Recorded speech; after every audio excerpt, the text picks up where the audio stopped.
شاهد انهيار وبكاء مذيعة جزائرية لحظة إعلانها فوز المغرب على إسبانيا وتأهله لدور الربع نهائي من مونديال قطر، ولن تصدق ما قالت.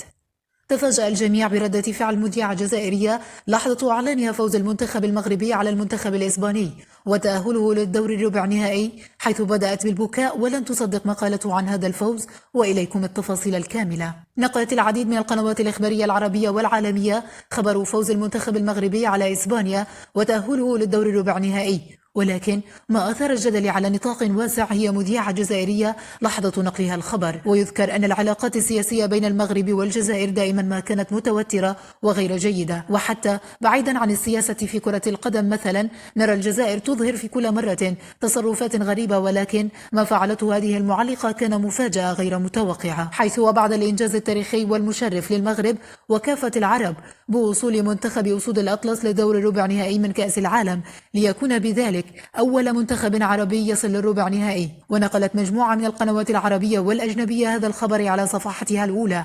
وما أثار الجدل هو ردة فعل هذه المذيعة الجزائرية لحظة إعلانها عن فوز المنتخب المغربي على المنتخب الإسباني وتأهله لدور الربع نهائي، حيث لاحظ العديد أن ملامح وجهها تغيرت وظاهر الفرح على وجهها وبدأت بمسح دموعها. وقال العديد من الناس أن هذه دموع الفرح، ولكن كانت الصدمة عندما أكد العديد ممن شاهدوا الحلقة أنها قالت وبصوت منخفض جدا: الحمد لله فاز أشقائنا المغاربة. وهذا ما أثار جدلا كبيرا على شبكة الإنترنت وأفرح المغاربة.